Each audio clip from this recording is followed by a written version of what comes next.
তোমার স্বীকৃতি মুক্ত কণ্ঠে মিডিয়া বলতে পারে। নেতা থাকা দরকার, কলকাতায় বসে তুমি রাজ্যের খবর জানতে পারো। নিউজ মানে জাদুঘরের ভিতরের ছবি প্রকাশ করতে পারে। সকালবেলা ময়লা হলে রেডিও শুনতে মিডিয়া সমাধান করতে পারে না, মানুষের অভিজ্ঞতার সাথে কানেক্ট করতে। সংবাদ মাধ্যম কি করে, এটা গবেষণা ধর্মী, মানুষকে খুব হাইপ দিয়ে দিল।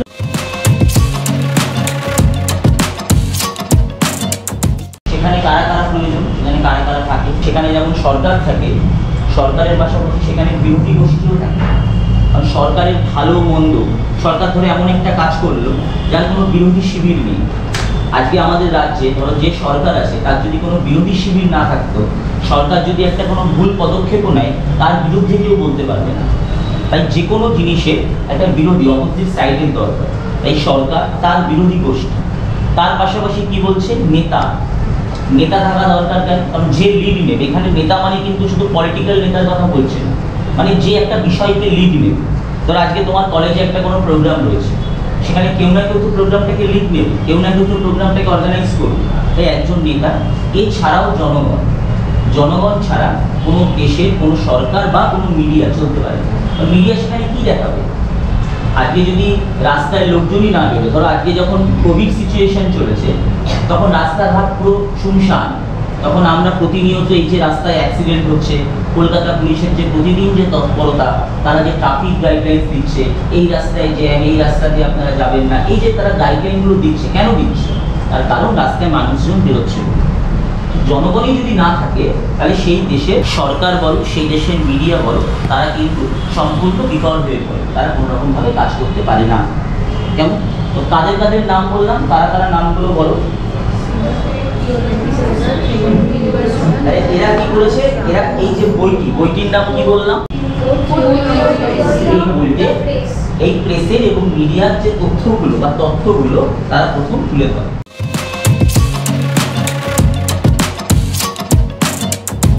কি ধরনের খবর বা বিষয়বস্তু সম্প্রচার করবে, সংবাদপত্রের ইনকাম ট্যাক্স বা আয় আসবে। মানে একটা সংবাদপত্র কটা দাম, 4 টাকা, 5 টাকা, 6 টাকা, তার দ্বারা তো সংবাদপত্রের যে এত ব্যয়ভার সেটা বহন করা সম্ভব নয়। উন্নত প্রিন্টিং মেশিন, এখন বিভিন্ন রকম ডিজিটালি তথ্য প্রযুক্তি আরও বাড়ছে, এত স্টাফ, ক্যামেরা, কম্পিউটার, গ্রাফিক্স, তো তার পক্ষে সম্ভব নয়। আস্তে আস্তে সংবাদপত্র কি করা হলো, সংবাদপত্রের ব্যবসায়িক দিকটা বাড়ানোর জন্য সংবাদপত্রের বিজ্ঞাপনের আবির্ভাব করবে, যে বিজ্ঞাপনের দ্বারা সংবাদপত্রের আয়ের উৎস বাড়বে, সংবাদপত্রের ডিস্ট্রিবিউশন এবং সার্কুলেশনকে আরও বাড়ানোর জন্য।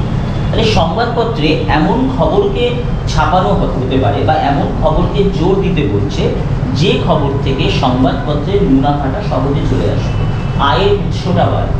কিভাবে আয়ের উৎস বাড়ে? ধরো আজকে তুমি সেন্ট্রাল গভর্নমেন্টের কোনো কর্মসূচি, তোমাদের হয়তো এর আগে বুঝিয়েছিলাম যে প্রত্যেকটা সংবাদপত্র তারা 3টে পলিসির উপর চলে। একটা হচ্ছে প্রো গভর্নমেন্ট, একটা হচ্ছে অ্যান্টি গভর্নমেন্ট, আর একটা হচ্ছে নিউট্রাল। প্রো গভর্নমেন্ট মানে হচ্ছে যারা সরকারের হয়ে কাজ করে, সরকারের পক্ষে নেই।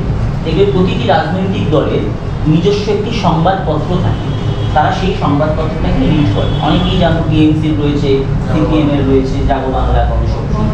এবার সেই সংবাদপত্রে কি করে, সেই সংবাদপত্রটাকে সম্পূর্ণ তাদের সেখানকার যে সরকার বা দল, তারা একটা তাদের পার্টি ফান্ড থেকে টাকা দেয়, কেমন?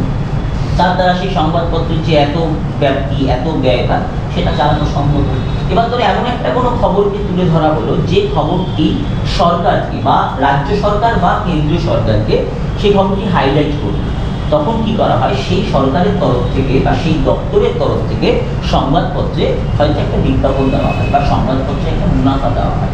তার জন্য কি করা হয়, সংবাদপত্রে কিন্তু আয়ের উৎসটাও বৃদ্ধি পায়। তাহলে আমরা এমন খবরকে সিলেক্ট করব বা এমন খবরের উপর প্রতিবেদন লিখব যেটা অল্প সময় সংবাদ মাধ্যমকে কি করতে পারে, আয়ের উৎস বাড়তে পারে। মানে কি, মানে ধর তুই পুরুলিয়ায় থাকিস, পুরুলিয়ার ধর এমন একটা শিল্প যেটা ধর দিনের পর দিন ধ্বংসের পথে, তুই ওই খবরটাকে নিয়ে যদি আলাদা করে স্টোরি করিস, সেটা হয়তো সরকারের কাছে একটা আলোকপাত করলো যে না এই চ্যানেল বা এই সংবাদ মাধ্যম এর উপর খবর করেছে, তখন তারা তার উপর চলবে, সেখান থেকে আস্তে আস্তে ইনকামটা বাড়বে। দেন কি হবে, তারা সংবাদপত্রে কিন্তু ওই বিষয়টার উপর বারংবার বলবে প্রতিবেদন করার জন্য, তারা বারংবার বলবে বিজ্ঞাপন নেওয়ার জন্য। তাহলে কি মানুষের ইন্টারেস্টটাকে গ্রো করছে। এতে কি হচ্ছে, যেমন একটা শিল্পও বাড়ছে, তার পাশাপাশি হচ্ছে সংবাদপত্রের চাহিদাটাও বাড়ছে এবং সংবাদপত্রটা মুনাফাও হচ্ছে। তো আজকে রাজ্যের মুখ্যমন্ত্রী মমতা বন্দ্যোপাধ্যায় স্পেনে গেছেন শিল্প আনতে। সেখানকার একটা কোনো শিল্প যখন কলকাতায় বা বাংলায় হচ্ছে, সেই শিল্পটাকে নিয়ে যদি বারংবার যদি খবর করিস, তাহলে কি হচ্ছে, মানুষ জানতে পারছে, প্রচুর ছেলেপুলে সেখানে যেতে পারছে। কারণ যোগাযোগের তো একটাই মাধ্যম। আগেকার দিনে তো টেলিভিশন বা ইলেকট্রনিক মিডিয়া বা তোমার সোশ্যাল নেটওয়ার্কিং, এই মিডিয়া, অনলাইন মিডিয়াগুলো তো স্ট্রং ছিল না। আগে শুধুমাত্র ছিল সংবাদ মাধ্যম, যার দ্বারা এবং রেডিও, যার দ্বারা আমরা এই খবরগুলোকে দ্রুত জানতে পারতাম। নাহলে কলকাতায় বসে তুমি রাজ্যের খবর জানতে পারবে, রাজ্যের বাইরের খবর জানতে পারবে। শুধু তার ওয়েস্ট বেঙ্গল নিয়ে না, এটা অল ওভার ইন্ডিয়া, সারা ভারতবর্ষকে নিয়ে, তাছাড়া দেশের বাইরে নিয়ে। কারণ আমরা শুধুমাত্র দেশের থেকে মুনাফা অর্জন করবো তার কোনো মানে, বা রাজ্য থেকে মুনাফা অর্জন করবো তার কোনো মানে। আমাদের সারা বিশ্ব থেকে মুনাফা অর্জন করতে হবে। কারণ নিউজ পেপার কখনো রাজ্যের উপর দাঁড়িয়ে চলে না। নিউজ পেপার দেশ এবং দেশের বাইরে গিয়ে আন্তর্জাতিক স্তরে সেখান থেকে টাকা আসে। এর জন্য পাশ্চাত্য ব্যাংকগুলো, বিদেশি ব্যাংকগুলো তাদেরকে লোন দেয়। কেন বিদেশি ব্যাংক লোন দেবে? তুমি যদি আজকে একটা সিস্টেম না আনো, সেখানে বিদেশি ব্যাংকের কোনো বিদেশি কোনো বিজনেসই তুমি যদি না করো, তোমাকে বিদেশি ব্যাংক এমনি লোন দিয়ে দেবে। তুমি বলো যে আমি একটা চায়ের দোকান করছি, তোমাকে বিদেশি ব্যাংক করেই লোন দেবে, তোমাকে বড় জোর বন্ধন লোন দেবে, আইসিআইসিও লোন দেবে না। তুমি যদি বলো আমি একটা টাটা মোটরসের কোম্পানি করছি, তখন দেখো তোমার কাছে 4টে ব্যাংক চলে আসবে লোন দেওয়ার জন্য। তুমি যখন আজকে একটা ন্যাশনাল লেভেলের কিছু করছো, ইন্টারন্যাশনাল লেভেলের কিছু করছো, তখন বিদেশি ব্যাংক তোমার কিছু বুঝবে যে আপনারা আমার কাছ থেকে লোন নিন। কারণ তারা জানে, তারা যদি তোমার ব্যবসার সাথে যুক্ত থাকতে পারে, তাদেরও মুনাফা পাবে, তুমিও যেন আমি যদি সেখান থেকে লোনটা নিতে পারি, আমার ইনফ্রাস্ট্রাকচারটাকে পাবো। মিডিয়ার হাতে কিন্তু সমাধান করার কিছু নেই। আমরা কি করি, আমরা মানুষের কণ্ঠটাকে, মানুষের বক্তব্যটাকে আমরা আমাদের কণ্ঠস্বরের মাধ্যমে, আমাদের লেখার মাধ্যমে আমরা তুলে ধরতে পারি। আজকে যদি এখানে একটা অ্যাক্সিডেন্ট হয়, তুমি কি করতে পারো? তুমি বড়জোর যে অ্যাক্সিডেন্ট করেছে, যে দোষী, তাকে তুমি থানায় নিয়ে যেতে পারো, তুমি পুলিশ প্রশাসনকে বলতে পারো। পুলিশ প্রশাসনও কিন্তু তাকে দোষী সাব্যস্ত করে তাকে কিন্তু জেল করতে পারে না, তার জন্য কিন্তু আইন রয়েছে। আলটিমেটলি আদালত তাকে কি করে, রায় দেয়। পুলিশ কি করে, পুলিশ অ্যারেস্ট করে, তারপর পুলিশ কিন্তু তাকে রায় দিতে পারে না, পুলিশ তাকে কিন্তু দোষী সাব্যস্ত করতে পারে না। এটা কে সাব্যস্ত করতে পারে? সেটা মহামান্য আদালত। তাই মিডিয়ার জানা উচিত, বা মিডিয়াকে জানতে হবে, বা মিডিয়াকে চিহ্নিতকরণ করতে হবে যে আমরা এক্স্যাক্ট কোন কোন সমস্যার আমরা সমাধান করতে পারবো, আর আমরা কোথায় কোথায় ইনভলভ হতে পারবো। তুমি সব প্রোগ্রামে কিন্তু মিডিয়া ইনভলভ হতে পারে না। যেমন ধরো আজকের দিনে ধরো মন্ত্রীদের বা কোনো বিজ্ঞানীদের হয়তো বৈঠক হচ্ছে, আমরা জানি মিডিয়া সব প্রেস মিট কভার করে, কিন্তু মূলত এই ধরনের প্রেস মিট কিন্তু মিডিয়া কভার করতে পারে না। সেখানে কি বললাম, সামরিক বাহিনীর ধরো বা আমাদের দেশের জওয়ানদের ধরো কোনো প্রোগ্রাম হচ্ছে, ধরো আজকে ধরো বাইরের কোনো শত্রুপক্ষ দেশের সাথে হয়তো আজকে আমাদের যুদ্ধ নিয়ে কোনো আলোচনা হবে, সেইখানে কিন্তু মিডিয়া সেটা কভারেজ করতে পারে না। যেটা আমাদের দেশের স্বার্থে প্রয়োজন, যেটা এমন কোনো খবর যেটা বাইরের দেশে চলে গেলে যে খবরটা আমাদের দেশের জন্য ক্ষতিকর, বা এমন কোনো ইন্টারনাল কোনো কথা বা ইন্টারনাল কোনো বৈঠক, সেখানে কিন্তু মিডিয়া কিন্তু প্রবেশ করতে পারে না। আর মিডিয়া সমাধান সূত্র করতে পারে না। মিডিয়া কি করে, সমাধানের পথ বলে দিতে পারে। মিডিয়া চিহ্নিতকরণ করতে পারে যে এ আসামি ভায়া পুলিশ মারফত বা সূত্র মারফত। আমরা ডিরেক্ট কিছু বলতে পারি না, কারণ আমরা মিডিয়া, আবারও বলছি, মিডিয়া গণতন্ত্রের একটা চতুর্থ স্তম্ভ, কিন্তু মিডিয়ার একটা বলার উপর, লেখার উপর একটা কোথাও একটা স্টপ আছে। যখন আম্বেদকর যখন আমাদের সংবিধান লিখেছিল, তখন বলেছিল যে উন্মুক্ত কণ্ঠে মিডিয়া বলতে পারে, মিডিয়া লিখতে পারে, মিডিয়ার বাক স্বাধীনতা এবং মিডিয়ার লেখার উপর তারপরে কিন্তু সংবিধানে বিভিন্ন ধারা লেখা হয় যে না, মিডিয়া বলতেও পারে, মিডিয়া লিখতেও পারে, কিন্তু কিছু কিছু জায়গায় মিডিয়ার বলার ধরনটা এইখানে স্টপ করে দিতে হবে, মিডিয়ার লেখার টাইপটাকে এই জায়গা থেকে শেষ করে দিতে হবে। যেমন আমরা কোনো ব্যক্তিকে আলাদা করে জোর দিয়ে কিছু বলতে পারবো না। ধরো আমার মনে হলো কোনো একজন রাজনৈতিক দলের নেতা, তাকে আমার ব্যক্তিগতভাবে খুব পছন্দ, আমি এই ব্যক্তিগত গায়নটাকে আমি আমার সংবাদপত্রে বা আমি আমার খবরে কিন্তু প্রয়োগ করতে পারবো না। ধরো আমার মনে হলো এই ব্যক্তিটার উপর আমার ব্যক্তিগত রাগ আছে, আমি সেই রাগের বহিঃপ্রকাশ কিন্তু কোনোভাবেই আমার খবরে তুলে ধরতে পারবো না। আমরা যেটা স্পষ্টত দেখছি, আমাদেরকে সেটাই তুলে ধরতে হবে। এটা ডিসিশন নেওয়া বা এটা ঠিক না বেঠিক, তার সম্পূর্ণ দায়িত্ব হচ্ছে জনগণ। দেখো বর্তমানে এখন অনেকেই আছে যে হয়তো পরে কথা বলে, হয়তো কোনো মিডিয়া তোমরা হয়তো বলতেই পারো যে স্যার এতে এর পরে কথা বলে, এ তো এর হয়ে কথা বলে, সেটা সম্পূর্ণ আলাদা, সেটা জার্নালিজমের তথ্যর মধ্যে পড়ছে না, সেটা আলাদা ব্যাপার, সেটা হতেই পারে, এখন অনেক কিছুই হয়। বাট এটা হচ্ছে জার্নালিজমের তথ্যের মধ্যে পড়ছে যে মিডিয়া সমাধান করতে পারে না, মিডিয়া সব জায়গায় যেতে পারে না, মিডিয়াকে চিহ্নিত করতে হয় আমি কোথায় যেতে পারবো, আমি কোন খবরকে তুলে ধরতে পারবো, আমি কোন কথা বলতে পারবো, কোন কথা লিখতে পারবো। কেমন দেখ, ফাইনের ব্যাপারটা আমি বলছি। ফাইনের ব্যাপারটা হচ্ছে, ধরো তুমি রাস্তা দিয়ে গাড়ি নিয়ে যাচ্ছ, তুমি একটা ট্রাফিক রুলস তুমি মানো বা তুমি হেলমেট পরো, তোমাকে বলো যে তার সেকশন অনুযায়ী তোমাকে পেনাল্টি করতে হবে। সেই পেনাল্টিটা তুমি চাইলে ক্যাশ টাকা দেবে, তোমাকে তার এগেইনস্টে বিল দেবে। তুমি যদি বলো যে না আমি ক্যাশ দেবো না, এখন তো সব অনলাইন হয়ে গেছে, কারণ কেন ক্যাশটাকে বন্ধ করা হয়েছে তার কারণে অনেক অফিসাররা আছে তারা ক্যাশ টাকাটা নেয়, নিয়ে বিল দেয় না। এগুলো কাদের করে? যারা ধরো ট্রাক ড্রাইভার আছে, যারা ধরো একটু পড়াশোনা কম জানে, যাদের ধরো খুব তাড়াতাড়ি চলে যাওয়ার ব্যাপার আছে। কোনো শিক্ষিত লোক যদি হয় সে বলবে আপনি 5 টাকা নিলে আমাকে 5 টাকার এগেইনস্টে আপনি বিল দিন। সে বিল দেওয়া মানে সেটা নৈতিক, সে যতক্ষণ না বিল দিচ্ছে ততক্ষণ নৈতিক নয়। আর তোমার যদি অনলাইনে হয়, অনলাইনে তোমার সমস্ত কাগজপত্র তোমার দেখবে, সেখানে দেওয়া হবে তুমি কি কারণে কেস দেওয়া হয়েছে, তোমার পলিউশন ফেল আছে কিনা, তুমি ট্রাফিক লঙ্ঘন করেছো কিনা, তুমি হেলমেট পরোনি কিনা, এটা হচ্ছে এই বিষয়। ঠিক আছে, এটা আমাদের চ্যাপ্টার নয় ট্রাফিক আইনের ব্যাপারটা, এটা সাংবাদিকতার পার্ট নয়। সাংবাদিকতার পার্ট হচ্ছে আমরা কি নৈতিকতাকে তুলে ধরতে পারি, কোন অনৈতিক ছবিকে আমাদের বন্ধ করতে হবে, কারোর ব্যক্তিগতর উপর আমরা জোর দিতে পারবো না, আমরা দৃষ্টিভঙ্গিটাকে আমাদের সবার জন্য সমান রাখতে হবে। ইয়েলো জার্নালিজম আমাদেরকে পরিত্যাগ করে আমরা সঠিকভাবে কাজ করব, আমরা দোষী সাব্যস্ত বলবো, আমরা অনুমান করা যাচ্ছে বলবো, সূত্র মারফত পাওয়া যাচ্ছে বলবো, কখনো আমি বা আমরাকে নিয়ে কাজ করবো না, আমরা কাজ করব সাধারণ মানুষের উদ্দেশ্যে। কিছু নিয়ম রয়েছে, নিয়মটা কি তোমাদের একটা রিসেন্ট এক্সাম্পল দিয়ে বলি। সেটা হচ্ছে এই মাঝে প্রচুর চিটফান্ড কোম্পানি বেরিয়েছিল, যেমন সারদা, এরকম প্রচুর চিটফান্ড কোম্পানি, যেখানে প্রচুর মানুষ তারা টাকা রেখেছিল, ডবল হয়ে যাবে 1 বছর 2 বছরে। তো এই কোম্পানিগুলো একটা সময় তাদেরও কিন্তু সংবাদপত্র ছিল, সেটা আলাদা পার্ট। সংবাদপত্রের নৈতিকতার মধ্যে কখনোই পড়ে না যে তুমি একটা ভুয়ো কোনো কোম্পানি যারা মানুষের ক্ষতি করে বা যারা কোনো অপরাধমূলক কাজে রয়েছে, তুমি সেই কোম্পানির বিজ্ঞাপনে, যেমন এই যে প্রথম পয়েন্টে তোমাদের বললাম না যে বিজ্ঞাপনের জন্য দ্রুত মাত্রায় তাড়াতাড়ি করে মার্কেট থেকে মুনাফা অর্জন করতে হবে, তার মানে এটা বলছে না যে তুমি কোনো অনৈতিক কাজ করে বা তুমি কোনো এই ধরনের কোনো ভুয়ো কোম্পানির সাথে তাদের বিজ্ঞাপনে তুমি সংবাদপত্রের বেতন বৃদ্ধি করো বা সংবাদপত্রকে হাইলাইট করো, এটা কখনই করা উচিত না। তোমাকে যা করতে হবে সত্যি যেটা সঠিক সেটাকে তোমাকে ব্যবহার করতে হবে সংবাদপত্র। তুমি হয়তো কারো সম্পর্কে কোনো প্রতিবেদন লিখেছো, পরবর্তীকালে জানতে পারলে সে কোনো একটা তোমার বাজে কোনো কাজের সাথে যুক্ত বা বাজে কোনো কাজের সাথে লিপ্ত, তাই তার প্রতিবেদনটি লেখার আগে তোমাকে তার সম্পর্কে খোঁজ নিতে হবে, জানতে হবে যে সে কেমন, তার কি হিস্ট্রি আছে, তার সে কোথার সাথে যুক্ত আছে, তারপর তার সম্পর্কে খবর বা তার কোনো প্রতিবেদন তুমি লিখতে পারো। অনেক সাংবাদিক রয়েছে হয়তো তাদেরকে বললো আপনাকে আমি 5 লাখ টাকা দেবো, আপনি আমার একটা পজিটিভ নিউজ তৈরি করে দেবেন। অনেক সাংবাদিককে বলে, সে হয়তো অন্যভাবে ঘুরিয়ে ফিরিয়ে তার একটা পজিটিভ নিউজ তৈরি করে দেবে। এই পজিটিভ নিউজটা হয়তো ভাঙলি সে হয়তো মোটামুটি আগামী 10 বছর হয়তো সে করে কমে খাবে, তার হয়তো ব্যবসায় ক্ষতি করতে হবে। তাই সাংবাদিকদের উপর ইনস্ট্রাকশন দিয়ে দেওয়া হয় যে আপনি কারো সম্পর্কে যদি কোনো খবর করেন, প্রতিবেদন করেন বা আর্টিকেল লিখেন, আগে তার হিস্ট্রি, তার বায়োডাটা, সে কি বা কেন। হ্যাঁ, এটা রাজ্যের মুখ্যমন্ত্রী, সৌরভ গাঙ্গুলি, সচিন তেন্ডুলকার, কপিল দেব, অমিতাভ বচ্চন এই ধরনের ফিগারদের জন্য নয়। কারণ হঠাৎ করে একটা নতুন কোনো ফিগার, এই যে চন্দ্রশেখর বাবু, তিনি বন্ধন ব্যাংকের মালিক ছিলেন, এই বন্ধন ব্যাংকের মালিকের খবর করার আগে বহুবার আরবিআই থেকে খবর নেওয়া হয়েছে, বহুবার তাকে তার সম্পর্কে তাকে ক্রস চেক করে প্রশ্ন করা হয়েছে, তার সম্পর্কে জানা হয়েছে।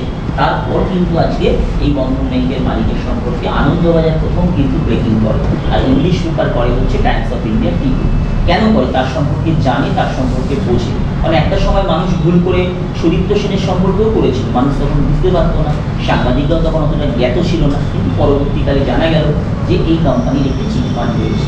তাই বারবার বলা হয় যে সংবাদপত্রকে বা নিউজ চ্যানেল বা মিডিয়াকে সবসময় কোনো ব্যক্তি বা কোনো সংস্থা যারই তুমি খবর করছো বা তার সম্পর্কে কোনো কিছু লিখছো বা বলছো, আগে তার ডিটেলসটা তোমাকে জানতে হবে। যে কোনো দেশের যারা শাসক দল, তাদের প্রধান হাতিয়ার হচ্ছে সংবাদ মাধ্যম বা প্রেস।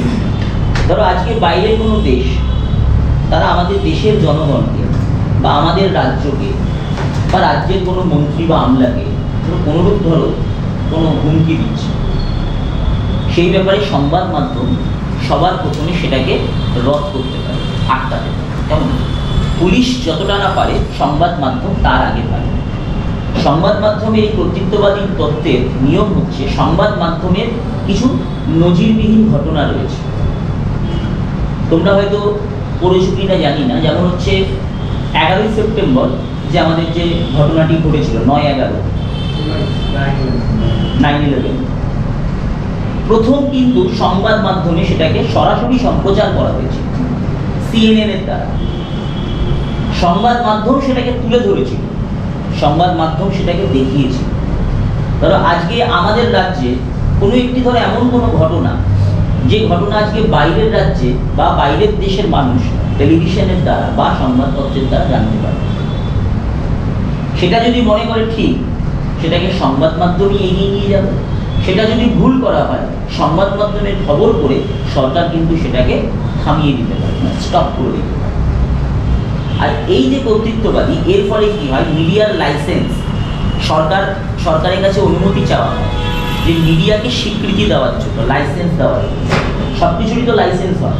ধরো আজকে তুমি পশ্চিমবঙ্গের একজন নাগরিক, ভারতীয় নাগরিক, তোমার স্বীকৃতি কি? তোমার বার্থ সার্টিফিকেট, তোমার আধার কার্ড, তোমার ভোটার কার্ড, তোমার প্যান কার্ড, কারো ড্রাইভিং লাইসেন্স, কারো পাসপোর্ট। তো এইগুলো হচ্ছে আমাদের কিছু না কিছুর মধ্যে যে কোনো একটা থাকলে আমরা জানি যে আমি যে ভারতীয় নাগরিক। কোথাও গেলে আমাদের বলে সচিত্র পত্র। তো মিডিয়ারও তো লাইসেন্স হওয়া প্রয়োজন। ধরো আজকে তুমি যদি কাতার ফুটবল বিশ্বকাপে তুমি ভারতীয় সাংবাদিক হিসাবে যদি যাও, তোমাকে তো সেখানে অ্যালাউ নাই করতে পারে।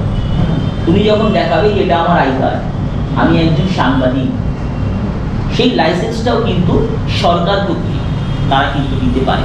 আবার যেমন দিতেও পারে, সেটাকে কিন্তু আবার নষ্টও করে দিতে পারে।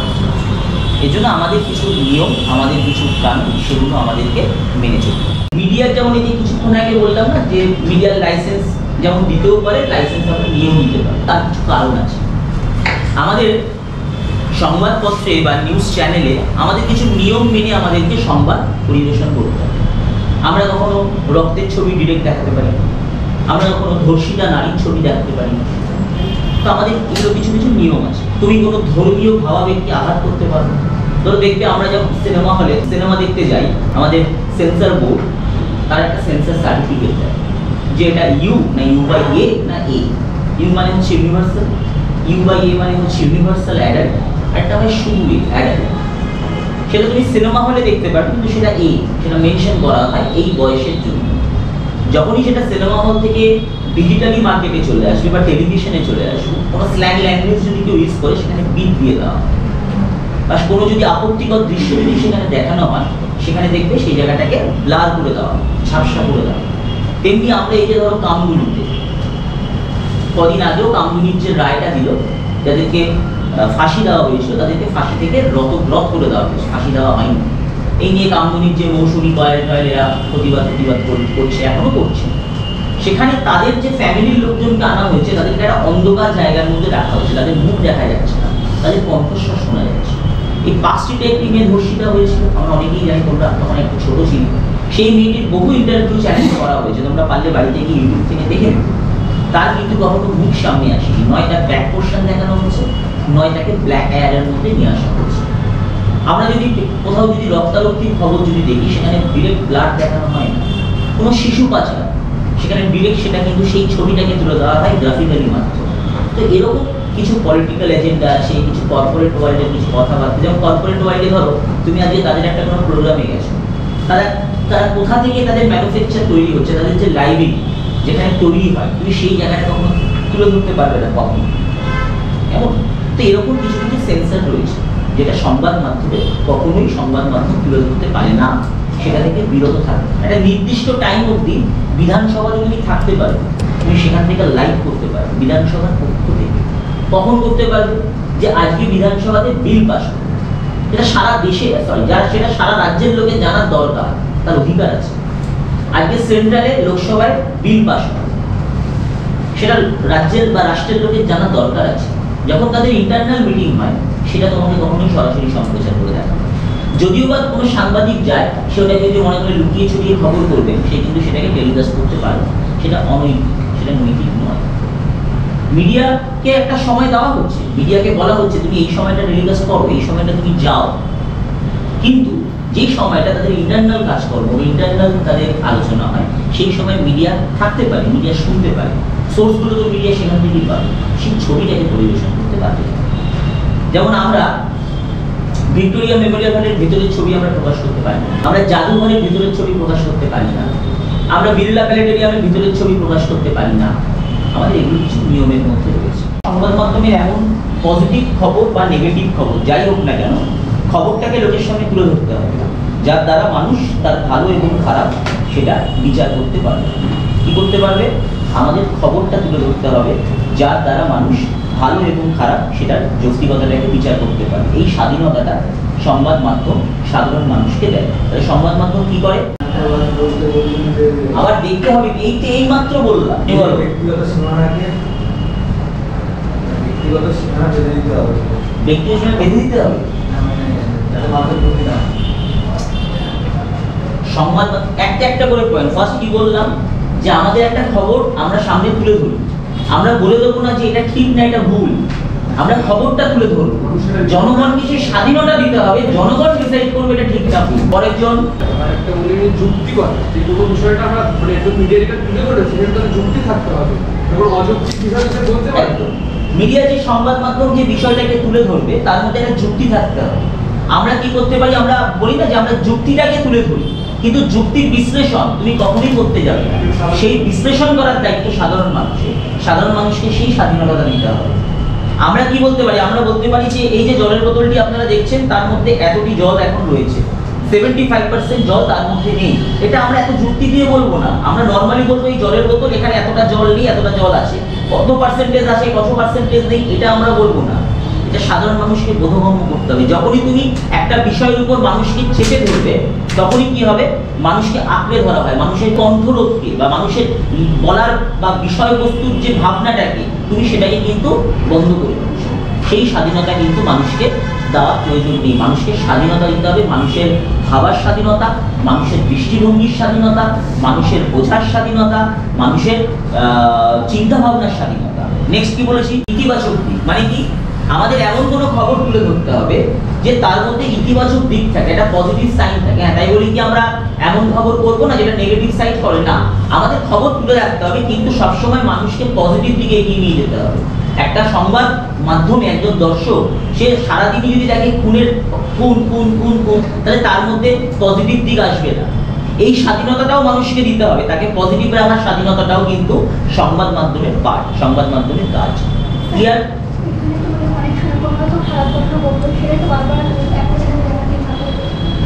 আবারও বলছি, বর্তমান মিডিয়ার সাথে সাংবাদিকতাকে গোলাবে না। বর্তমান মিডিয়া আলাদা, সাংবাদিকতা আলাদা। বর্তমান মিডিয়া অনেক কিছু করে। বর্তমান মিডিয়া মমতা ব্যানার্জি গান গাইলে ওটাকে লাইভ টেলিকাস্ট করে। বর্তমান মিডিয়ার সাথে সাংবাদিকতাকে গোলাবে। একজন বিচারকের সামাজিক দায়িত্ব রয়েছে, তেমনি সংবাদ মাধ্যমের কর্মীরও সামাজিক দায়িত্ব রয়েছে। তার দায়িত্ব কি কি রয়েছে? সত্যতা, নির্ভুলতা, তথ্য স্থাপন। এই তিনটে হচ্ছে তার বেসিক, তার দায়িত্ব। তুমি যত নির্ভুল, যত সঠিক খবর তুমি তুলে ধরতে পারবে এবং যত তুমি সত্যের কাছাকাছি যেতে পারবে। আমি ধারণা করছি, অনুমান করছি, এই খবর নয়, যে খবরটা সত্যি খবর, যে খবরটার মধ্যে কোনো রং থাকবে না, এটা তোমার সামাজিক দায়িত্ব। সংবাদ মাধ্যমের কর্মীদের মধ্যে সামাজিক সচেতনতা যত তাড়াতাড়ি বৃদ্ধি না করবে সে একজন সাংবাদিক হতে পারবে না। তোমার এলাকায় যদি আগুন লাগে, তোমাকে সবার আগে কি সেটা কভারেজ করে মানুষকে সচেতন করতে হবে এবং সঠিক খবর তোমাকে তুলে ধরতে হবে। ক্লিয়ার? এটা হচ্ছে মিডিয়া কর্মীদের বা সংবাদ মাধ্যমের সামাজিক দায়বদ্ধতার মধ্যে পড়ে। সামাজিক দায়বদ্ধতা আলাদা করে আর কিছু বলার নেই, এটাই হচ্ছে সামাজিক দায়বদ্ধতা। নির্দিষ্ট কিছু মতাদর্শ থাকে তাদের, যেমন আমরা বলি না মার্ক্সবাদ, লেনিনবাদ, কমিউনিজম। তারা যখন মিডিয়াতে তাদের কিছু নির্দিষ্ট প্রভাব তারা বিস্তার করেছিল। সোভিয়েত ইউনিয়ন নির্দিষ্ট কিছু মিডিয়াতে প্রভাব বিস্তার করেছিল। এই কতগুলো পয়েন্ট আছে যেগুলো নোটস পড়লে বুঝতে পারবে, কিন্তু আলাদা করে বোঝানোর কিছু নেই। মার্ক্সবাদের কিছু তত্ত্ব, লেনিনবাদের কিছু তত্ত্ব, তাদের সাথে সোভিয়েত মিডিয়া কি এবং পরবর্তীকালে সেটা কমিউনিজম বা কমিউনিস্টদের কাছে যখন গেল তখন সেই মিডিয়া তাদের সাথে একইভাবে তারা কাজ করেছিল। সেগুলো যখন তোমরা নোটসগুলো পড়বে তোমরা বুঝতে পারবে। ওকে,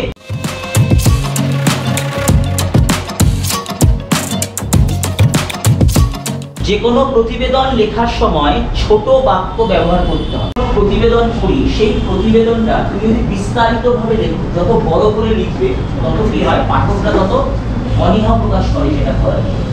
সংবাদপত্রে যে কোনো প্রতিবেদন তুমি ছোট করে লিখবে, সংক্ষেপে লিখবে, সংক্ষিপ্তভাবে লিখবে, সেই প্রতিবেদনটা কিন্তু দর্শকরা পড়তে তত উৎসাহী হয়। তাই নাম্বার 1 কি বলছে, সংবাদপত্রে যে কোনো প্রতিবেদন লেখার সময় ছোট বাক্যকে ব্যবহার করতে হয়। সংবাদপত্রে যে কোনো প্রতিবেদন লেখার সময় ছোট বাক্য ব্যবহার করতে হয়। ক্লিয়ার, বুঝতে পেরেছো? 2 নম্বর, জটিল বাক্যকে এড়িয়ে যেতে হবে এবং সরল বাক্য ব্যবহার করতে হবে। ধরো আমি বললাম যে আমি এই মুহূর্তে একটি কক্ষে বসে আছি। এই কক্ষ কথাটার সাথে সবাই কিন্তু পরিচিত নয়। আমরা নর্মালি পরিচিত এটাকে চেয়ার বলি। আমরা অনেকের সময় কিন্তু লিখি যে এটা আমরা বসে আছি একটি কেদারাতে, আরাম কেদারাতে। এই ধরনের কথা আমাদেরকে এড়িয়ে যেতে হবে। যে কথাটা আমরা সহজ সরল ভাষায় বলি, যে কথাটা আমরা শুনে অভ্যস্ত, যে কথাটা আমরা বলে ব্যবহার করে অভ্যস্ত, সেই কথাটিকেই বলতে হবে। তার কারণ একটি সংবাদপত্র একজন খুব হাই এডুকেটেড লোকও পড়ছে, আবার যে হয়তো অল্প পড়াশুনো জানে, যে হয়তো পরীক্ষার্থী, যে হয়তো পড়াশুনো করছে, সেও সংবাদপত্র পড়ে। তাই সংবাদপত্র সহজ সরল ভাষায় সংবাদপত্র লিখতে হয়, যেন সেটা সবার কাছে বোধগম্য হয়, সবাই যেন সেটাকে বুঝতে পারে। নাম্বার 3, সংবাদ পরিবেশনের জন্য স্বচ্ছ জ্ঞাপনের শব্দ ব্যবহার করতে হবে। স্বচ্ছ জ্ঞাপনের শব্দ, ধরো এমন একটি শব্দ তুমি ইউজ করবে যেটি আগের লাইনের সাথে রিলেটেড, বাট সেই শব্দটি সমাজকে একটা নেগেটিভ বার্তা দিচ্ছে, বাজে মানে বোঝাচ্ছে, সেই শব্দ কিন্তু ব্যবহার করা যাবে না।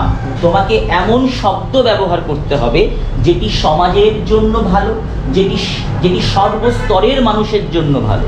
তাই বলছে শব্দ চয়ন তোমাকে ঠিকঠাক করতে হবে। জটিল শব্দকে ব্যবহার করা যাবে না, সহজ সরল শব্দকে ব্যবহার করতে হবে। বড় কোনো বাক্য লেখা যাবে না, ছোট করে বাক্যকে লিখতে হবে। অপ্রয়োজনীয় শব্দ তথ্যকে এড়িয়ে চলতে হবে। আমরা অনেক সময় কপি লিখতে গিয়ে, যেমন তোমাদের আজকে হোমওয়ার্ক থাকবে, আমরা এরপর তোমাদের কলাম বোঝাবো, এরপর তোমাদের আমরা ফিচার বোঝাবো, এডিটোরিয়াল বোঝাবো। সেখানে ধরো তোমাদের যখন আমরা হোমওয়ার্ক দেখবো, অনেকেই দেখবে তোমরা এটা অভ্যাসে হয়, অনেকে খুব বাড়তি কথা লেখে, যেটা খুব অপ্রয়োজনীয়। সংবাদপত্রে কেউ গল্প পড়তে আসে না, গল্প এখন লোকে শুনতেই অপছন্দ করে। এর জন্য আস্তে আস্তে দেখবে ডিজিটাল বিভিন্ন অডিও প্ল্যাটফর্ম চলে এসছে, যেখানে লোকে কানে শোনে, তাই তো? এর জন্য যেগুলো অপ্রয়োজনীয় শব্দ, সেটাকে কোনো রকম লেখার দরকার নেই। অপ্রয়োজনীয় বাক্য লেখার কোনো প্রয়োজন নেই। যেটুকুনি দরকার আমি সেইটুকুনি প্রয়োগ করব আমার কপির মধ্যে। ক্লিয়ার, বুঝতে পেরেছো? নেক্সট, আমরা সাধারণত যেভাবে কথা বলি সেইভাবেই প্রতিবেদন লিখতে হয়। ধরো আমি তোমার সাথে যেভাবে নর্মাল কথা বলছি, এই কথাতেই কিন্তু প্রতিবেদন লিখতে হবে। তার কারণ এই কথাতে আমরা বলে অভ্যস্ত, আর এই কথাতে তুমি শুনে অভ্যস্ত। তাহলে আমার মুখ আর কান যেটাতে পারমিট করবে, আমাকে সেই বাক্যটাই লিখতে হবে খাতায় বা আমার কপিতে। তার কারণ এই কথাতে আমরা শুনে অভ্যস্ত, এই কথাতে আমরা বলে অভ্যস্ত। তাহলে প্রতিবেদন সহজ সরল হতে হবে, প্রতিবেদনে ছোট বাক্য ইউজ করতে হবে, এমন শব্দকে ইউজ করতে হবে যেটা মানুষের সাথে কমফোর্টেবল, মানুষ সেটা বুঝতে পারে, সেটা যেন সমাজের সব স্তরের মানুষ বুঝতে পারে। আর আমরা যে ভাষায় কথা বলি, যেইভাবে কথা বলি, সেইভাবেই কিন্তু আমাদের প্রতিবেদনের ভাষা হবে। প্রতিবেদন আমরা সেইভাবেই সংবাদপত্রে তুলে ধরব। বডি পার্টগুলোকে এমনভাবে লিখতে হবে যাতে অবশ্যই সেগুলো কোনো কাজ বা কোনো কর্মকে বোঝায়। আমরা সংবাদপত্রের বিভিন্ন বডি জানি, যেমন হচ্ছে এডিটোরিয়াল হয়, কলাম হয়, ফিচার হয়, বিভিন্ন বডি পার্ট রয়েছে। তার মধ্যে দিয়ে আমরা প্রত্যেকে কিন্তু একটা তথ্য দিচ্ছি। নিউজ মানে কি? নিউজ মানে হচ্ছে ইনফরমেশন। ধরো আমি আজকে আমার বন্ধুকে বললাম চল তো আজকে 7টার সময় মানিস করে যাবো, এটাও কিন্তু একটা নিউজ, এটাও কিন্তু একটা ইনফরমেশন, বাট এটা সংবাদপত্রে যাবে না। ধরো আমি এই মুহূর্তে ঢাকুরিয়াতে রয়েছি, ঢাকুরিয়াতে একটা অ্যাক্সিডেন্ট হয়েছে, আমি আমার বাড়ির লোককে বললাম জানো ঢাকুরিয়াতে একটা অ্যাক্সিডেন্ট হয়েছে। বলে তাই নাকি, কার কি হয়েছে সেটা তো বলতে পারবো না, এটা কিন্তু খবর নয়। তাহলে আমাকে সঠিক তথ্য পরিবেশন করতে হবে, আমাকে জানাতে হবে 5W1 ফরম্যাটে কি হয়েছে, কেন হয়েছে, কোথায় হয়েছে, কিভাবে হয়েছে, কখন হয়েছে। তাই এই ফর্মুলাকে আমাদের ইউজ করে আমাদের বডি পার্টকে সাজাতে হবে। যে বডি পার্ট পড়ে মানুষ ইনফরমেশনটাকে পায়, মানুষ জানতে পারে এক্স্যাক্ট কি হয়েছে, কখন হয়েছে, কোথায় হয়েছে। তাই বডি পার্টগুলোকে এমনভাবে সাজাতে হবে যার দ্বারা একটা পারফেক্ট পিকচার তৈরি হয়, মানুষ যেন বুঝতে পারে যে আলটিমেট কি কাজ হতে চলেছে, বা এই কাজটা কিসের জন্য হলো, বা এই কাজটা কোন কর্মকাণ্ডের সাথে যুক্ত। এই নিউজটা পড়ে আমরা বুঝতে পারবো যে এটা কোন উইংসকে বোঝাচ্ছে, এটা পলিটিক্যাল বোঝাচ্ছে, না এটা স্পোর্টস বোঝাচ্ছে, না এটা এডুকেশন বোঝাচ্ছে, না এটা এন্টারটেনমেন্ট বোঝাচ্ছে। এটা আমাদের বুঝতে হবে। এর পাশাপাশি আমরা এটাও যেন বুঝতে পারি এটা স্টেট বোঝাচ্ছে না ন্যাশনাল বোঝাচ্ছে না ইন্টারন্যাশনাল বোঝাচ্ছে। আমরা একটা খবর পড়ে তো বুঝতে পারি যে এটা রাজ্য স্তরের খবর, আমরা একটা খবর পড়ে বুঝতে পারি যে এটা ন্যাশনাল লেভেলের খবর, আমরা একটা খবর পড়ে বুঝতে পারি এটা ইন্টারন্যাশনাল খবর। তাই কর্মটা মানে হচ্ছে আমাদের যে কোনো কর্ম মানে যে কোনো কাজ সেটা কিন্তু তার বডি পার্টের উপর ডিপেন্ড করে। বডি পার্ট যত স্ট্রং হবে তত আমরা নিউজের আরও ডেফিনিশন আমাদের কাছে ক্লিয়ার হবে, আমরা নিউজের সংজ্ঞাটা আরও ভালো মতো বুঝতে পারব। নাম্বার 7, কোনো প্রতিবেদককে এমনভাবে লিখতে হবে বা শব্দগুলোকে এমনভাবে সাজাতে হবে যা পাঠকের মনে একটি পরিষ্কার ছবি বা ধারণাকে তুলে ধরতে পারে।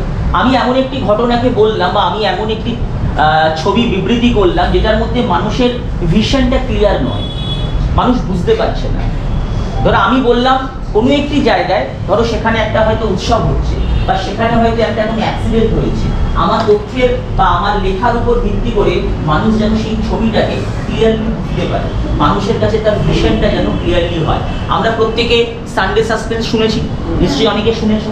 সানডে সাসপেন্স শুনে কিন্তু আমরা ফিল করি, আমরা বুঝি, আমাদের ভালো লাগে, আমরা দেখতে পাই। মানে আমাকে নিজের সাথে কানেক্ট করতে হবে, আমাদের নিজের সাথে একাত্ম করতে হবে, মানে আমরা বুঝতে পারি যে আলটিমেটলি কি বলতে চাইছে লেখাটার মধ্যে দিয়ে। কারণ এমন একটি প্রতিবেদক লিখলে তার মধ্যে তুমি খুব কড়া কড়া ভাষা দিলে, প্রচুর লাইন লিখলে, মানুষ কানেক্টই করতে পারলো না কি হয়েছে, মানে সেই প্রতিবেদকের কিন্তু কোনো দাম নেই। তাহলে এমনভাবে আমাকে প্রতিবেদনটি সাজাতে হবে যেন আমার কাছে মানে দর্শকের কাছে একদম পরিষ্কার ক্লিয়ার যেন পিকচার দর্শক বুঝতে পারে। যখন প্রতিবেদনটি পাঠকের কাছে তার অভিজ্ঞতাকে যুক্ত করে তখনই লেখাটি সফল হয়।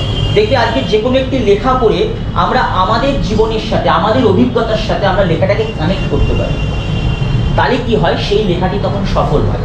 ধরো তুমি আজকে একটি খবর পড়ছো, খবর পড়ে তুমি তোমার লাইফের সাথে বা তুমি তোমার জীবনের কোনো একটি ঘটনার সাথে সেটাকে কানেক্ট করতে পারছো, তখনই বুঝতে হবে সেই প্রতিবেদনটি সফল হয়েছে। ধরো তুমি আজকে একটা, তোমাকে বললো তুমি একটা আর্টিকেল লেখো, তো কিসের উপর না, তুমি একটা অফবিট কোনো ডেস্টিনেশনের উপর আর্টিকেল লেখো।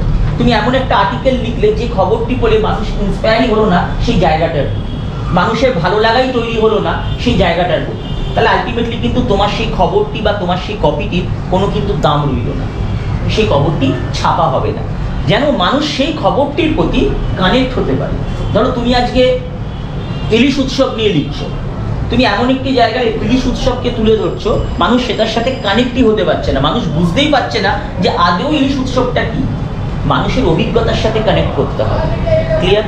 তাহলে কি বললাম, আমরা যে কপিটি লিখবো বা যে প্রতিবেদনটি লিখবো সেটি যেন আমাদের ব্যক্তিগত, সবসময় চেষ্টা করবে নিজের ব্যক্তিগত জীবনের সাথে যেন কানেক্ট থাকে। আগে চেষ্টা করবে আমি আমার সাথে কানেক্ট করতে পারছি, তারপর বাকি দর্শকের কথা ভাববে, পাঠকদের কথা ভাববে।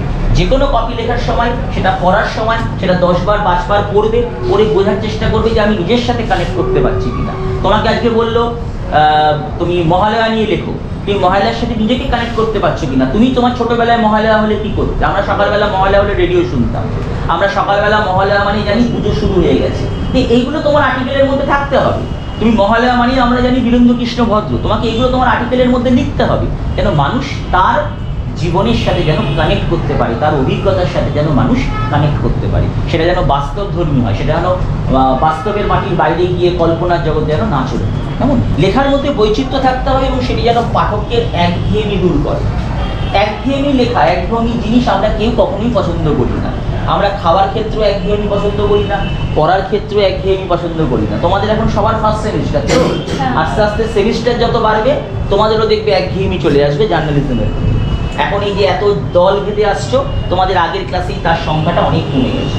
আস্তে আস্তে আস্তে আস্তে যত দিন যাবে তোমাদেরও একঘেয়েমি চলে আসবে।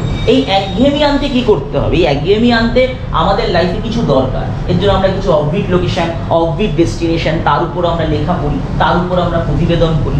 আমরা লেখার মাঝখানে, খবরের মাঝখানে নতুন সংযোজন হয়েছে কার্টুন চরিত্র, আমরা কিছু কার্টুনিস্টকে দেখে আমরা আনন্দ পাই। আমরা কিছু কলামিস্ট, ভালো ভালো কলমের আমরা লেখা পড়ি, তাদের লেখা পড়ে আমরা ইন্সপায়ার হই। তো এই ধরনের লেখাগুলোর উপর সংবাদপত্রের জোর দিতে হয়, যেন সংবাদপত্রের পাঠক বা পাঠিকারা ওই রোজ একঘেয়েমি, খুন খারাপি, জখম, মার্ডার, অ্যাক্সিডেন্ট, এই খবর পড়তে পড়তে, রাজনৈতিক চর্চা, এই খবর পড়তে পড়তে মানুষ বোর হয়ে যায়। কিন্তু সেটাকেও যদি অন্য আঙ্গিকে লেখা যায়, সেটাকেও যদি সুন্দরভাবে প্রেজেন্ট করা যায়, তাহলে মানুষের কাছে একটা নতুন বার্তা দেয়। তাই লেখার মধ্যে বৈচিত্র্য আনতে হবে, কোনোভাবেই যেন তোমার পাঠক বা তোমার দর্শক যেন বোর না হয়ে যায়। তোমার পাঠককে কানেক্ট করে রাখা, তোমার পাঠককে একসাথে করে রাখার দায়িত্ব অবশ্যই তোমার। কারোর উপর প্রভাব ফেলার জন্য নয়, খবর পাঠকের কাছে প্রকাশ করার জন্য লিখতে হবে। তুমি এমন একটি খবরও লিখলে যে খবরটি একটি মানুষকে খুব হাইপ দিয়ে দিল, আবার একটি মানুষকে ফেলে দিল, এটা তোমার কাজ নয়।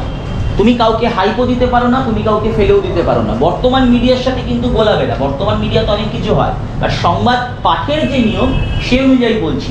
তোমার সংবাদ শুধুমাত্র প্রকাশের জন্য থাকবে। তুমি লিখবে আজকে এখানে এই ঘটনাটি ঘটেছে, এখানে যদি 10টা মানুষ মারা যায়, তুমি 10টা মানুষই লিখবে, তুমি 50টা মানুষ লিখবে না। যা সত্য তাই তুলে ধরবে। একটি সংবাদ সত্যতা, একটি সংবাদ দূরদৃষ্টিতার সাথে প্রকাশ করতে হয়, যার মধ্যে কোনো রকম রং থাকবে না, যার মধ্যে কোনো ব্যক্তিকে আলাদা করে মাইলেজ দেওয়া থাকবে না, আবার কোনো ব্যক্তিকে তুমি মানে একদম একজনকে তুমি হাইপ দিয়ে দিলে আর একজনকে তুমি একদম নেগেটিভ করে দিলে, সেটাও তুমি করবে না। পজিটিভও করবে না, নেগেটিভও করবে না। News and views. নাম্বার 2 লেখা হচ্ছে ওপেনিং সাইট। কোনো নিউজের একটা প্রপার ভিউজ থাকে। আমরা যেটা দেখি সেটাকেই আমরা তুলে ধরি, আমরা না দেখলে তো তুলে ধরতে পারবো না। এখন যদি তোমাকে বলে ইসরায়েলের যুদ্ধ নিয়ে তুমি কলকাতায় বসে লেখো, তুমি কি লিখবে? আমি কিছুই জানি না, কি লিখবো আমি?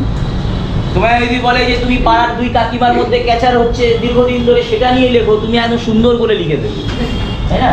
তুমি ভিউজটা জানো। তোমায় যদি বলে বনগা লোকালে কিভাবে মারামারি হয়, বনগা লোকালে কিভাবে উঠতে হয়, তার উপরে একটা আর্টিকেল লেখো, তুমি গড়গড় গড়গড় করে যারা বনগা লোকাল প্যাসেঞ্জার আছো তারা লিখে দেবে। যারা জীবনে বনগা লোকালে ওঠুনি তারা লিখতেই পারবে না, তারা জানোই না কিভাবে দাঁড়াতে হয়, কিভাবে বনগা লোকালে কথা বলতে হয়। তাহলে ফার্স্ট আমাদের কি মাথায় রাখতে হবে? ভিউজ। ভিউজ তৈরি করে কি? নিউজ। নিউজ ভিউজ তৈরি করে না, ভিউজ তৈরি করে নিউজ। এটা হচ্ছে একজন কলামিস্টের মতে, যে আমি যদি সেই বিষয়টার উপর নাই দেখি, যেমন একবার সৌরভ গাঙ্গুলিকে বলা হয়েছিল যে আপনি তো দাদাগিরি করছেন এন্টারটেনমেন্ট প্রোগ্রাম, আপনি ভারতীয় দলের প্রাক্তন অধিনায়ক, তো আপনি ইন্ডিয়ান সিনেমা নিয়ে কিছু লিখুন না। বলছি আমি ইন্ডিয়ান সিনেমা সম্পর্কে কি জানি? আমি বড় যে সত্যজিৎ রায় জানি, সত্যজিৎ রায়কে আমি মানে তার সাথে আমার আলাপও ছিল না, আমি তাকে দেখিও। আমি সত্যজিৎ রায় সম্পর্কে, ইন্ডিয়ান সিনেমা মানেই সত্যজিৎ রায়, ঋত্বিক ঘটক, মৃণাল সেন, তাহলে আমাকে তাদের ভাবধারাকে তুলে ধরতে হবে। আমি দাঁড়িয়ে একটা অ্যাঙ্কার আমাকে টকব্যাকে বলছে, আমি বলছি, ওটা তো একটা অ্যাঙ্কারিং এন্টারটেনমেন্ট পার্ট, মানে তার জন্য আমি ইন্ডিয়ান সিনেমা নিয়ে কলাম লিখতে পারবো না। উনি চাইলেই কলাম লিখতে পারতেন, বাট উনি কিন্তু লেখেননি, উনি ওনার জনারের বাইরে বেরোননি। এই যে চন্দিল ভট্টাচার্যের নাম বললাম, তুমি চন্দিল ভট্টাচার্যকে যদি কোনোদিনও বলো যে আপনি একটা ধর্মীয় কিছু নিয়ে আপনি কলাম লেখো, সে কিন্তু লিখবে না। তাই কলাম তারাই লিখতে পারে যারা স্পেসিফিকভাবে সেই বিষয়টার উপর পারদর্শী। ক্লিয়ার? একটি নিউজের সবার প্রথমে ভিউজ যদি তোমার কাছে ক্লিয়ার হয়, তুমি যদি সেটি সম্পর্কে জানো, তাহলে তুমি কিন্তু খবরটা লিখতে পারো। খবর কখনো তৈরি করতে নেই, খবর তুমি যেটা দেখছো সেটাই লিখবে। খবর কোনোদিনও তৈরি করতে, অনেকে বলে খবর তৈরি করা হয়, আমি খবর তৈরি করলাম, খবর তৈরি করা হয় না।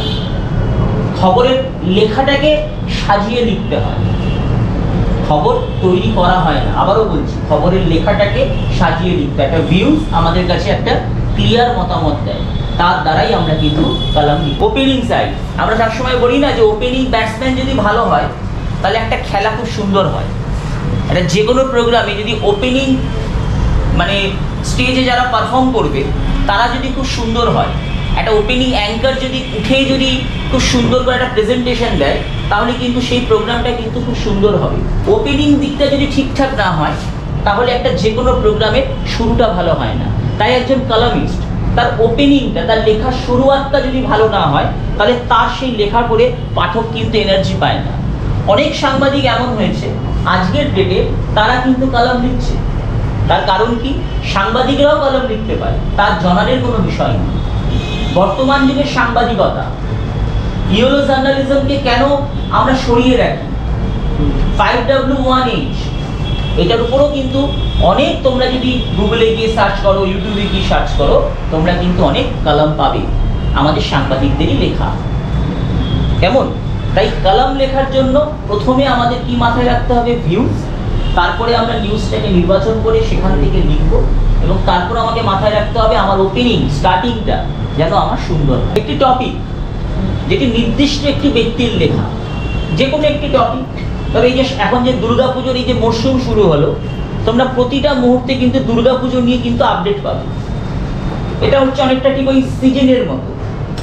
এই কিছুদিন আগে অবধি আমরা বর্ষায় বেশ ইলিশ মাছ পাচ্ছিলাম, এখন আর ইলিশ মাছ পাবে না, ইলিশ মাছ এখন হারিয়ে গেছে। এখন আস্তে আস্তে আস্তে আস্তে দেখবে বিভিন্ন শপিং মলে হুডি বিক্রি হচ্ছে, সোয়েটার বিক্রি হচ্ছে, কারণ আস্তে আস্তে ঠান্ডা চলে আসছে। ঠিক দুর্গাপুজোর শেষের দিকে দেখবে চাঁদনি চক বিভিন্ন মার্কেটে টুনি লাইট বিক্রি হবে, কারণ দীপাবলি আসবে, বাজি বিক্রি হবে। তাই সিজনের উপর মূলত নির্ভর করে কিন্তু কলামটাকে জোর দেওয়া হয়। আর কলাম একটা নির্দিষ্ট টপিক নিয়ে একটি নির্দিষ্ট ব্যক্তি লিখতে পারে। একটি পেপারে 1000টা কলাম বেরোয় না, নির্দিষ্ট টপিককে সিলেক্ট করা হয়। ঠিক এডিটোরিয়ালের সাথে এটা খুব কানেক্টিং। এডিটোরিয়াল যেমন একদিনে একটাই হয়, একটা বিষয়কে নিয়ে এডিটর চিন্তা করে তার মতাদর্শকে, তার ভাবধারাকে সে তুলে ধরে, তেমনি একটি কলামিস্ট কি করে, একটি বিষয়কে চিহ্নিত করে এবং তারপর সে সেটিকে তুলে ধরে। টপিকের সাথে লেখকের একটা আত্মিক সম্পর্ক থাকতে হবে। তুমি যে সাবজেক্টটাকে ভালোবাসো না, তুমি যদি সেই সাবজেক্ট নিয়ে যদি কলম লেখো, তুমি জীবনে লিখতে পারবে, কিন্তু ওগুলো তোমার কাছে বিউটি তো ক্লিয়ার নয়। তোমাকে আগে সেই সাবজেক্টটা বুঝতে হবে, তোমার ভালো লাগতে হবে। তোমার যদি সেই সাবজেক্টটা ভালো না লাগে, তুমি যদি সেই সাবজেক্টটা সম্পর্কে কোনো ধ্যান ধারণাই না থাকে, তুমি কিন্তু কোনোদিনও কলম লিখতে পারবে না। তাহলে আমি যেই জনারের, আমি যেই প্রফেশনে কাজ করি, আমি যেই জনার নিয়ে এত বছর কাজ করেছি, আমি সেটার উপরই কলম লিখবো। তোমার যেটা একটা এক্সাম্পল দিলাম, সৌরভ গাঙ্গুলি। সৌরভ গাঙ্গুলি চাইলে ইন্ডিয়ান সিনেমা নিয়ে লিখতে পারতেন, উনি মনে করেছেন তার থেকে অন্য কেউ আরো ভালো লিখতে পারতেন। তিনি একটা নন ফিকশন শো করছে মানে এটাই নয় যে ইন্ডিয়ান সিনেমা সম্পর্কে জেনে গেছে।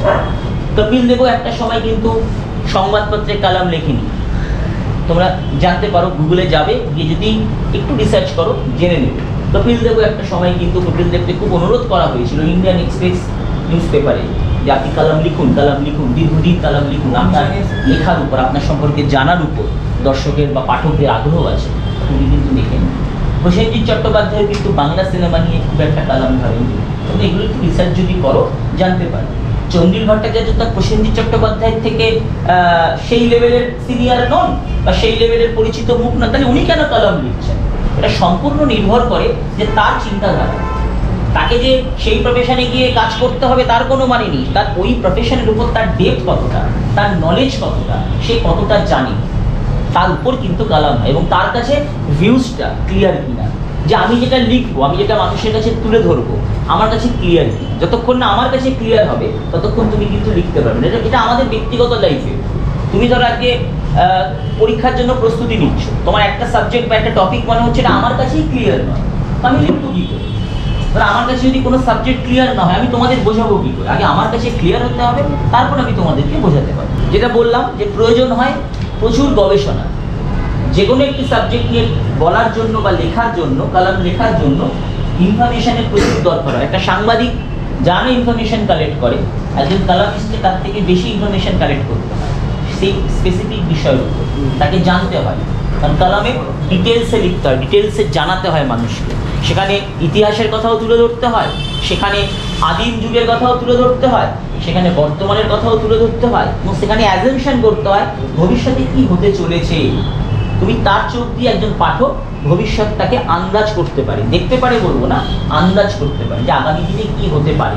দেখবে আনন্দবাজার বেশ কয়েক মাস আগে লিখেছিল যে রূপলি শস্যের অভাব, বাজার দরে বাড়ছে ইলিশ মাছের দাম, এটা নিয়ে লিখেছিল। যে লিখেছিল সে হচ্ছে একজন এই মাছের উপর তার খুব জ্ঞান, মাছ ফাছ এইসবের উপর। সেই ইলিশ মাছ যে আস্তে আস্তে বাজার থেকে হারিয়ে যাচ্ছে, বড় ইলিশ মাছ, তিনি তার উপর লিখেছিল। তার কারণ বাজারে এত ইলিশ মাছের চাহিদা, ছোট ছোট ইলিশ মাছগুলো কি হচ্ছে, বিক্রি হয়ে যাচ্ছে, সেগুলো নিয়ে এসে সরাসরি বাজারে ঢেলে দেওয়া হচ্ছে। তো কি হচ্ছে, ইলিশ মাছ বড় হচ্ছে না। এর উপরেও কিন্তু লেখা হয়েছে, তার উপরে ডেপথ আছে। সে লিখেছিল কত সাল থেকে এটা হচ্ছে, কত টন হচ্ছে, কোথা থেকে হচ্ছে। এটা একটা সাংবাদিকের পক্ষে কিন্তু অত ডিটেলসে জানা সম্ভব না। সে একটা ইন জেনারেল নিউজ করতে পারবে, সে হয়তো মানিকতলা বাজারে গিয়ে একটা রিপোর্টিং করবে যে মানিকতলা বাজারে বড় ইলিশ নেই, এই মুহূর্তে ছোট ইলিশের চাহিদা। ছোট ইলিশের জন্য কিন্তু বড় ইলিশ কিন্তু ক্রেতাদের কাছে কিন্তু পৌঁছাচ্ছে না, এবং ছোট ইলিশ কিন্তু ইতিমধ্যেই জাল থেকে তুলে এনে বাজারে সরাসরি চালান করা হচ্ছে, এমনটাই কিন্তু অভিযোগ। যে এইটুকুনি বলতে পারেন exact perfection, exact figure, exact সংখ্যা, এটা কিন্তু কালামিস্ট এই গবেষণা করে সেটাকে বার করেছে। এই যে এক্সাম্পল তোমাদের দিলাম, চন্দ্রিল ভট্টাচার্য এবং জয়প্রকাশ, যিনি ভাস্কর পত্রিকাতে 20 ইয়ার্স ধরে ভারতীয় সিনেমার উপরে তিনি কিন্তু কালাম লিখছেন। কালাম হলো প্রাত্যহিক লেখন, এটা আলাদা করে বোঝানোর কিছু নেই। কালামে শব্দ সর্বদা কালামিস্টের নাম লিখতে হয়। কালামে ইম্পর্টেন্ট হচ্ছে যে কালামিস্ট সে লিখছে তার নামটা সেখানে মেনশন করা হয়। কালামে নির্দিষ্ট পরিসরের লেখকের পাশাপাশি পাঠক থাকে। যে যে জনারকে ভালোবাসে সেই জনারের যেমন নির্দিষ্ট লেখক রয়েছে, তেমনি সেই জনারের নির্দিষ্ট পাঠক রয়েছে। একটি সিনেমা বিভিন্ন জনারের তৈরি হয়, সাসপেন্স হয়, থ্রিলার হয়, হরর হয়, কমেডি হয়, হ্যাঁ ভূতের হয়, মানে হ্যাঁ বললে ভূতের তো বললাম, বিভিন্ন রকম হয়। তার আলাদা আলাদা দর্শক থাকে। কারো নন্টে ঘন্টে ভালো লাগে, কারো ভালো নাই লাগতে পারে, কারো পাঠান ভালো লাগে, কারো ভালো নাই লাগতে পারে, কারো তারে জমিন বার ভালো লাগে, কারো ভালো নাই লাগতে পারে। এক একটা দর্শকের এক একটা ভিউ থাকে, এক একজন কালামিস্টের এক একটা দর্শক, যে তার পয়েন্টটাকে বা তার লেখাটাকে তার পছন্দ হয়, তার জনারটাকে তার পছন্দ হয়। আর কালামের মধ্যে হচ্ছে খাঁটি তথ্য, মতামত এবং যা যুক্তিগতভাবে ভাবধারাকে তুলে ধরে। এমন কোনো তথ্যকে তুলে ধরতে হয় যার মধ্যে যুক্তি একদম ক্লিয়ার থাকবে, যার মধ্যে ভাবধারা এবং তোমার মতামত এবং মতাদর্শের জায়গাটা পরিষ্কার থাকবে, সেটাকেই কালামের মাধ্যমে তুলে ধরা হয়। What is editorial? এডিটোরিয়াল কি? এডিটোরিয়াল কেন লেখা হয়? এডিটোরিয়ালে কি বিষয়বস্তুকে তুলে ধরা হয়? এডিটোরিয়ালে কোন কোন জিনিসগুলোকে লেখা হয় না, কি বলা হয়, কেন বলা হয়? তো ওভারঅল 2-3 বড় এডিটোরিয়াল। যিনি এডিটোরিয়াল লেখেন সেই বিষয়ের উপর অনেকদিন ধরে অনেক গবেষণা করে একটা বিষয়ের উপর একটা বিষয়কে ভালোভাবে ফুটিয়ে তোলেন, একটা বিষয়কে ওপর অনেকদিন দীর্ঘ গবেষণা করে সেই বিষয়টা ঠিক হতে পারে সেই বিষয়টা নিয়ে তুমি বলো। এডিটর যিনি একটা নিউজ ভ্যালু আছে যে খবরে, যেটা অনেক মানুষকে প্রভাবিত করে, সেই জিনিসটার ওপর অনেক গবেষণা করে তার কোন কোন দিক হতে পারে, কোন কোন দিক থেকে তাকে তুলে ধরা যেতে পারে এবং মানুষের মনে কেমন প্রশ্ন আসতে পারে সেগুলোর কথা কিন্তু তুলে ধরে। নেক্সট কাজ হচ্ছে কোনো সংবাদ যেটার ভ্যালু আছে সেই সংবাদটি নিয়ে এডিটোরিয়াল বা সম্পাদকীয়, প্রথম হচ্ছে এটা গবেষণাধর্মী হয়, আর দ্বিতীয় হচ্ছে এডিটোরিয়াল বা সম্পাদকীয়তে সংবাদপত্রের যে হাউস পলিসি সেটা কিন্তু এই সম্পাদকীয়তে ফুটে ওঠে। মানে একটি সংবাদপত্র তারা কার পক্ষে, শাসকের পক্ষে নাকি বিরোধী পক্ষে নাকি মধ্যপন্থা, এই বিষয়টা কিন্তু সম্পাদকীয়তে কিন্তু ফুটে ওঠে। এটা হচ্ছে মূল বিষয়। একদম ঠিক পয়েন্ট বলেছে। সংবাদপত্রের গুরুত্ব, সংবাদপত্রের গ্ল্যামার নয়, যেটি সংবাদপত্রে খুব ইম্পর্টেন্ট। একটি এডিটোরিয়াল ঠিক করে বা একটি এডিটোরিয়াল পেজ পড়ে মনে হয় বা জানা যায় যে একটি সংবাদপত্র সে কোন দিকে মোড় নিচ্ছে। আমরা মূলত জানি একটি সংবাদপত্র 3টে পলিসিতে চলে। একটি হচ্ছে প্রো গভর্নমেন্ট, একটি হচ্ছে অ্যান্টি গভর্নমেন্ট, আর একটি হচ্ছে নিউট্রাল। কেউ সরকারের পক্ষে বলে, কেউ কোনো রাজনৈতিক দলকে তুলে ধরে, সেটা এডিটোরিয়াল পড়ে জানা যায়। প্রত্যেকটি রাজনৈতিক দলের নিজস্ব সংবাদপত্র রয়েছে যারা সরকারকে বা সেই দলকে তারা তুলে ধরে। আরেকটি হচ্ছে অ্যান্টি গভর্নমেন্ট, যারা সরকারের বিরুদ্ধে গিয়ে খবর করে। আরেকটি হচ্ছে নিউট্রাল, যারা পক্ষেও থাকে না বিপক্ষেও থাকে না, তারা ইন জেনারেল যেটা সত্যি ঘটনা যেটা দেখছে সেটাকেই তারা তুলে ধরে। এই 3টে নীতিতে সংবাদপত্র চলে। সংবাদপত্রের সব থেকে গুরুত্বপূর্ণ পার্টে থাকে হচ্ছে একজন এডিটর, যাকে আমরা বলি সম্পাদক। তার একটা বড় টিম থাকে। সেই টিম কি করে, সেই সম্পাদককে খবরের যোগান দেয়। সারা দিনের বাছাই করা খবর থেকে তার চিন্তা ভাবনায়, তার মতাদর্শে, তার ভাবধারায় সে একটা খবরকে সিলেক্ট করে, তারপর সে সেটাকে তার মতো করে লিখে। এডিটোরিয়াল পেজ কত নম্বর পেজে থাকে? 4 নম্বর পেজে থাকে হচ্ছে এডিটোরিয়াল পেজ। যে এডিটোরিয়াল পেজ আমরা দর্শকরা পড়ে, পাঠকরা পড়ে সেই সংবাদপত্রের গুরুত্ব বুঝতে পারি। আমরা বুঝতে পারি সংবাদপত্র কোন ভাবধারায়, সেখানে কোনো রকম রাজনৈতিক দলকে আলাদা করে গুরুত্ব দেওয়া হয় না, কোনো ধর্মীয় ভাবাবেগকে আঘাত করা হয় না, সেখানে কোনো রকম পলিটিক্স বা কোনো ব্যক্তি বিশেষকে আলাদা করে গুরুত্ব দেওয়া হয় না, সেখানে সমাজের একটা ভাবধারাকে তুলে ধরা হয়। আর কারেন্ট যে ইস্যুগুলো হয়, যেটা সমসাময়িক ঘটনা, সেটার উপর জোর দেওয়া হয়। ন্যাশনাল, ইন্টারন্যাশনাল যে ইস্যুগুলো আছে সেটাকে গুরুত্ব দেওয়া হয়। আমরা বলি না যেটা জাতীয় ইস্যু, এটা রাজ্য স্তরের বাইরে, তখন জাতীয় ইস্যুটাকে কিন্তু এডিটোরিয়াল পেজে গুরুত্ব দেওয়া হয়।